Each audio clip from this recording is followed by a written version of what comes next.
جانب Shahid Khaqan Abbasi news conference کر رہے ہیں۔ پارلیمان میں جگہ نہیں ہوتی تو اپوزیشن بڑھ جاتی ہے۔ ریفارمز اپنے ہر حکومت وقت کے ساتھ چینجز، ریفارمز، اصلاحات یہ کرتی ہے، اور میرا خیال ہے کہ میں نے اور مفتاح صاحب نے 10 مہینے میں جتنی معیشت کے اندر ریفارمز کی پاکستان کی تاریخ میں کسی نے نہیں کی۔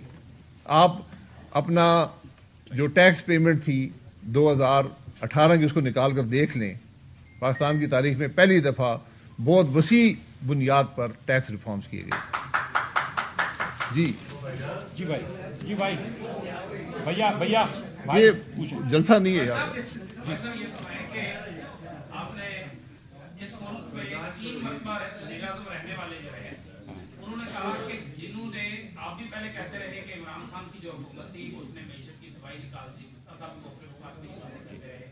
تو اس میں وہ کہتے ہیں کہ جی جنہوں نے ان کو لایا تھا وہ اس سارے کے ذمہ دار ہیں، تو ان کو بھی کٹہرے میں لایا جانا چاہیے۔ تو کیا شاہد خاقان عباسی نیوز کانفرنس کر رہے ہیں اور انہوں نے کیا کہا آپ کو بتاتے ہیں۔ شاہد خاقان عباسی لاہور میں نیوز کانفرنس کر رہے ہیں۔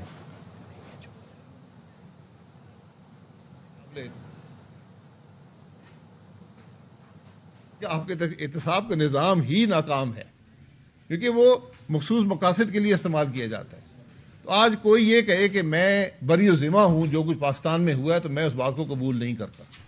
احتساب آپ نے کرنا ہے، پھر سب کا احتساب کریں، لیکن آج کم از کم جو سبق آپ نے حاصل کیے ہیں ماضی سے ان کو تو مت دہرائیں۔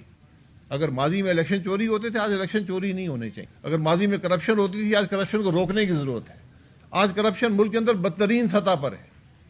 یہ پالیسی کیپچر، پالیسی کی کرپشن کا میں نے کبھی کسی انٹرنیشنل ادارے میں ریگولیٹری کیپچر کا میں نے کبھی نہیں سنا تھا۔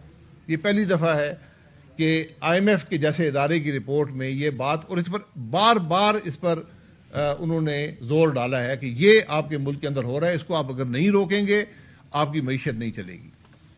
شعیب نظامی جی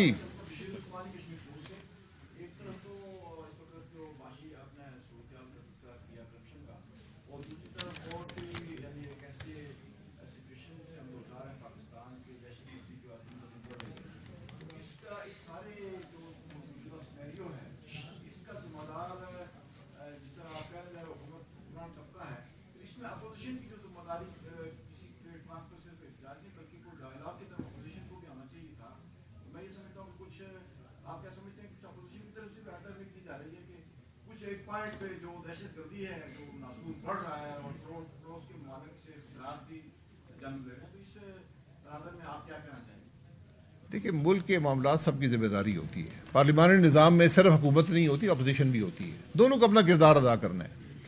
آج کی اپوزیشن حکومت کے اندر بھی ہے، ان کے پاس بھی حکومت ہے، جو اقتدار میں ان کے پاس بہت سی حکومتیں ہیں، تو کیا ہم آپس میں بات چیت نہیں کر سکتے؟ اتنی بات ہے۔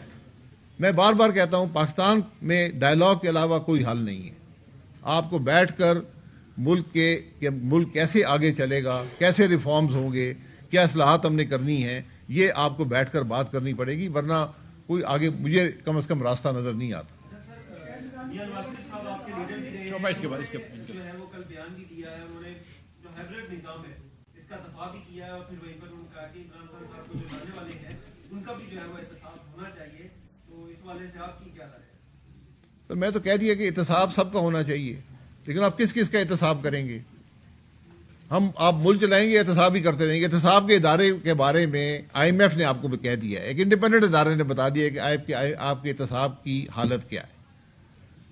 میاں نواز شریف پولیٹیکل لیڈر ہیں، ان کی مرضی ہے جو بیان دیں، اس بیان کا وہ دفاع خود کریں گے، یا جو بھی انہوں نے بات کی ہے۔ وہ آج حکومت میں ہیں، ان کے احتساب ان کے ہاتھ میں ہے۔ ان کے پاس 2 صوبوں میں حکومت ہے، وفاق میں حکومت ہے، 2/3 اکثریت ہے۔ جو کرنا چاہیں کر سکتے ہیں، ان کی جماعت کر سکتی ہے۔ شعیب بھائی، آپ نے قانون کی بالادستی کی بات کی ہے، اور اس وقت آپ کیا سمجھتے ہیں جو صورتحال پاکستان کے اندر بنی ہوئی ہے، اس سے سب سے زیادہ مصروفیت دونوں پر عائد ہوتی ہے یا پاکستان پیپلز پارٹی پر؟ قانون کی بالادستی کے لیے دونوں جماعتیں اگر آپ سے رابطہ کرتی ہیں تو آپ کس سے بات کریں گے؟ یار رابطہ، ہم تو جو پاکستان کی مفاد کی بات کرے گا اس سے ہم بات کریں گے، جو آئین کی بات کرے گا اس سے بات کریں گے۔ بات یہ نہیں ہے کہ کس سے بات کرنی ہے، کب کرنی ہے. کیا ہمارے اندر کوئی یہ احساس نہیں ہے کہ ملک کہاں پر جا رہا ہے؟ آپ نے 2 ترامیم کی ہیں، 2 تہائی آئینی ترامیم کی ہیں 2 تہائی اکثریت کے ساتھ. ان آئینی ترامیم میں مجھے پاکستان کے عوام یا ملک کا کوئی مفاد بتا دیں. تو جب ہماری رویہ یہ ہوگا، سوچ یہ ہوگی، یہ رویہ اور سوچ بدلنے کی ضرورت ہے.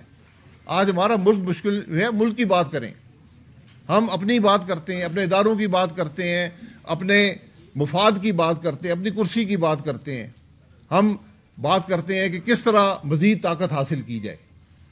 اس سے ملک نہیں چلتے. سر 2 ترامیم ہوئی ہیں، کسی جگہ بھی آپ کا ہمیں جارحانہ رویہ نظر نہیں آیا، لیکن مری کے لوگوں کی جب بات ہوئی ہے پھر آپ میدان پہ آگے ہیں.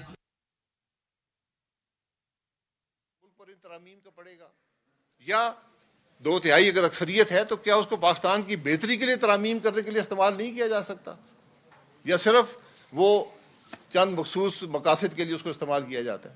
شعیب بھائی. 2 تہائی جن لوگوں نے ووٹ ڈالے ہیں، کیا ان کو اس بات کا احساس ہے کہ اس کا کیا اثر ملک پر ان ترامیم کا پڑے گا؟